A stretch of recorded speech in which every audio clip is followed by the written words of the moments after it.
ரீசெண்டாக எலெக்ஷன் எல்லாம் முடிஞ்சது. விஜய் வந்து சிஎம் ஆயிட்டாரு. எப்படி போயிட்டு இருக்கு? என்ன எப்படி யோசிக்கிறாங்க இந்த ஊர் சைடு இருக்கவங்கலாம் எப்படி யோசிக்கிறாங்க? They are welcoming the change actually. Even the opposite parties எல்லாம் இருந்தவங்க கூட என் பேரண்ட்ஸ் கூட now they are welcoming the change happening. இப்போ அவர் பெண்கள் அதிரடி படையினு கொண்டு வந்திருக்காங்கல்லண்ணா, அது இப்போ வந்து எல்லாத்துக்கும் யூஸாக இருக்கும். இப்போ பொண்ணுங்க வந்து இப்போ தைரியமாக வெளியே போக முடியும், அது நம்மளுக்கு யூஸாக இருக்கும். அதில் அவங்களுக்கு வந்து ஃபஸ்ட்டு முக்கியமாக இருந்திருக்காங்க. Including me. I'm not supporting any parties but I'm just entering into politics and learning things. So போக போக தான் தெரியும்னு நினைக்கிறேன். சரி, இப்போ வந்து பாத்தீங்கன்னா 6ல இருந்து 60 வயசு வரை எல்லாருமே பாலிடிக்ஸ் பேசுறாங்க அப்படின்னு சொல்றாங்க. ஏன் பாலிடிக்ஸ் இப்போ பேசுறாங்க? 50% chance விஜய் ஃபேன்ஸ். ஸோ அவங்கள ஃபாலோ பண்ணியிருக்காங்க. 50% எப்பயுமே பேச ஆரம்பிச்சவங்க இவ்வளோ நாள் பேசாம இப்போ இவனை அப்போஸ் பண்றதுக்காகவாது பேச ஆரம்பிக்கிறாங்க. என்னோட ஃப்ரெண்ட்ஸ்லாம் they have to oppose Vijay அப்படின்றதுக்காகவே நிறைய பேர் வந்து பாலிடிக்ஸ் தெரிஞ்சுக்கிறாங்க. தளபதி தளபதி தளபதி என்று கத்த வந்த கூட்டம் அல்ல, இந்த நாட்டு மக்களின் தல விதியை மாற்ற வந்த கூட்டம். சரி, ஓகே மேம். இப்போ வந்து பாத்தீங்கன்னா நீங்க ஒரு டாக்டர் அப்படின்னு சொன்னீங்கல்ல, நீட் வந்து வேணுமா வேணாமா? என்னை பொறுத்த வரைக்கும் NEET it's fine. It's actually a good platform to select students according to categories and knowledge.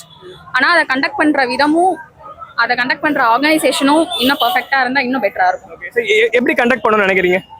இப்போ கேன்சல் ஆச்சுல நீட், அந்த மாதிரி எதுவும் இல்லாமல் பேப்பர் லீக்ஸ் இல்லாமல் கொஞ்சம் ஸ்ட்ரிக்டாக இருந்தால் it will be fine for the students for like us. Because நாங்கள் இயர்ஸாக ப்ரிப்பேர் பண்ணுவாங்க, நான் ப்ரிப்பேர் பண்ணியிருக்கேன். So I know the struggle. சரி, இப்போ கவர்மெண்ட் ஸ்கூல் பசங்க வந்து நீட்டை கிளியர் பண்ணணும் அப்படின்னா என்ன பண்ணணும்? ஆக்சுவலி கவர்மெண்ட் ஸ்கூல்ஸ்லேயே கோச்சிங்ஸ் இருக்கு. தனியாக கவர்மெண்ட் ஸ்கூல்ஸில் நல்லா படிக்கிற ஸ்டூடெண்ட்ஸ்லாம் கோச்சிங் கொடுக்குறாங்க.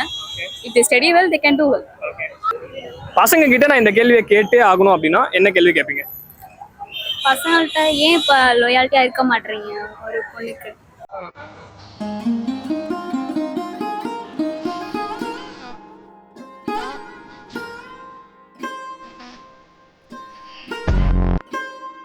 அதை நான் கேட்பேன், கண்டிப்பாக கேட்பேன். அவங்க இப்போ ஒரு பொண்ணை லவ் பண்ணுறாங்க அப்படின்னா அந்த பொண்ணை விட்டுட்டு எதுக்கு இன்னொரு பொண்ணுகிட்ட இவங்களுக்கு தெரியாமல் பேசுகிறாங்க? அது எதுக்கு இவங்கள்ட்ட மறைக்கணும்? ஏன் அப்படிலாம் பண்றாங்க? அதான் அப்படி ஏன் பார்க்கணும்? ஃபர்ஸ்ட் ஏன் உங்க லவ்வர் ஏதாவது தெரியலையா? ஏன் மற்ற பொண்ணுங்களை பார்க்கணும்? பேசுறாங்க, ஏன் பேசக்கூடாதா? ஆள் இருந்தா அது சொல்லிட்டு பேசலாம்ல, ஏன் சொல்லாம பேசணும்? ஏன் மறைச்சிக்கிட்டு பார்க்கணும்? பேசணும். சரி, ஓகே. நீங்க ஒரு டாக்டர், உங்களை கல்யாணம் பண்ணிக்க போற பையனுக்கு உங்களை கல்யாணம் பண்ணிக்கிட்டா என்ன பண்ணுவீங்க? நான் என்ன பண்ணுவேன் பெருமானே? லாயல்ட்டி. வேற எல்லாரும் தான் நான் லாயலா தான் இருக்கேன் அப்படின்னு சொல்றாங்க. I haven't been in a relationship before, so he's gonna be the one. First அப்படின்னு சொல்றீங்க? Yeah. Okay. And I'm a layered person emotionally, so I'll take time to get attached, but I'll go above and beyond for the people I love. ஒரு பையன் வந்து ஏன் வந்து ஆளை விட்டுட்டு இன்னொரு பொண்ணுகிட்ட பேசணும்னு நினைக்கிறான் முதல்ல? அதான் தெரியல. ஏன்னா நீங்க அவங்கள சரியா ஹீல் பண்ண மாட்டீங்க. அப்படிலாம் இல்ல. வேற ஒரு சாய்ஸ் எடுப்பீங்களா? கேளுங்க, அவங்கள பார்த்து கேளுங்க. சரியா ஹீல் பண்ணலாம், வேற ஒரு சாய்ஸ் எடுப்பீங்களா? வேற என்னெல்லாம் கேட்கலாம் பசங்க கிட்ட? லாயல்ட்டி தான். எந்த மாதிரி பையன் எதிர்பார்த்துட்டு இருக்கீங்க? டாக்டரா இருந்தா பெட்டர்.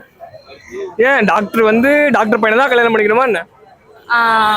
ஒர்க்கை புரிஞ்சுப்பாங்க, ஒர்க் லைஃப் பேலன்ஸ். யாரா இருந்தாலும் புரிஞ்சுக்கலாம். ஏன் இது ஒரு மாடலாவே இருக்கா? அரசியல்வாதி பையன் அரசியல்வாதி ஆகணும், ஆக்டரோட பையன் ஆக்டர் ஆகணும், டாக்டரே தான் ஆகணுமா? நான் எங்கள் வீட்டில் ஃபர்ஸ்ட் ஜென்ரேஷன் டாக்டர். என் ஃப்ரெண்ட்ஸ் கூடயே என்னால் அந்த கம்பேட்டபிலிட்டி வந்து பிரேக் ஆகுது என் ஒர்க்னால. ஸோ அதனால என்னோட பர்சனல் லைஃப்ல அவ டாக்டர் அப்படிலாம் சொல்றாங்களா? யா. பசங்க மட்டும் தான் ஏமாத்துறாங்களா? பொண்ணுங்களா ஏமாத்தலையா என்ன? ஆமாங்கண்ணா, இப்போ லவ் பண்ணிட்டு இருக்காங்க. ஃபர்ஸ்ட் ஸ்டார்டிங்ல நல்லா தான் பேசிட்டு இருக்காங்க, அதுக்கப்புறம் போக போக என்ன போர் அடிச்சிருமா என்னன்னு தெரியல, வேற பொண்ணை பார்க்க ஆரம்பிச்சிடுறாங்க. ஆமாவா? ஆமா, ஸ்டார்டிங்ல இருந்த மாதிரி கடைசி வரையும் இருக்க மாட்டேங்கிறாங்க. இப்போ ஸ்டார்டிங்ல எப்படின்னா இப்போ வந்து ஃபோன் பண்றாங்க, டெய்லி ஃபோன் பண்றாங்க, பேசுறாங்க, நல்லா தான் பேசுறாங்க, சேட்டிங் பண்றாங்க. இப்போ டெய்லி இப்போ காலையில ஃபோன் பண்றாங்க, ஈவினிங் ஃபோன் பண்றாங்க, மதியம் ஃபோன் பண்றாங்க, சாப்பிட்டியான்னு கேட்கறாங்க. அதே இப்போ 1 month 2 monthக்கு அப்புறம் இதெல்லாம் ஏன் கேட்க மாட்டேங்கிறாங்க? ஏன் கண்டினியூவா ஆக மாட்டேங்குது? இல்ல, அவன் பொழைக்கிற வேலையை பார்க்கணும்ல. அது ஃபர்ஸ்ட் இருந்தே பார்க்கலாம்ல.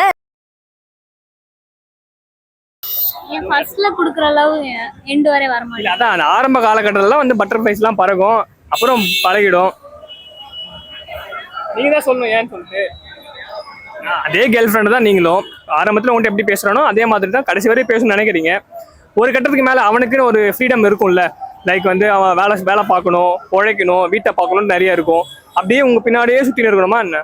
நம்மளும் எதிர்பார்ப்போம்லண்ணா. இப்படி இப்போ உடம்பு சரியில்லாதப்ப இப்ப சாப்பிட்டியா, என்ன பண்ணுது அப்படின்னு கூட கேட்காம ஒர்க் முக்கியம். உடம்பு சரியில்லாம இருக்கப்ப கூட யாரையா கேட்கணும்னு நினைக்கிறீங்க? கேளுங்க. யாரை கேக்குறீங்க? Loyalty important bro. யாரோ இவனை வந்து ஏமாத்திட்டு போயிருக்கான். எவன் தான் ஏமாத்துறான்னு தெரியல. அவனை கண்டிப்பா கண்டுபிடிக்கிறோம். இல்ல ஏமாத்தலாம் இல்ல. இல்ல நான் அதிகமா இருக்க லவ் வந்து கடைசி வரையும் ஏன் இருக்க மாட்டேங்குது பசங்கள்ட்ட, அதுதான். ஆனா பொண்ணுங்க வந்து கதையில ஓடதான் இருக்காங்க. இல்ல நான் பொண்ணுங்க கரெக்டா நான் சொல்லல. பொண்ணுங்களையுமே சில பேர் இருக்காங்க தான், ஏமாத்துறவங்க இருக்காங்க தான். நான் பொண்ணுங்களும் கரெக்டு தான் சொல்லல, பசங்களும் கரெக்டு தான் நான் சொல்லல. சென்னை பசங்க அழகா இல்ல திருச்சி பசங்க அழகா? திருச்சி பசங்க தானே அழகு.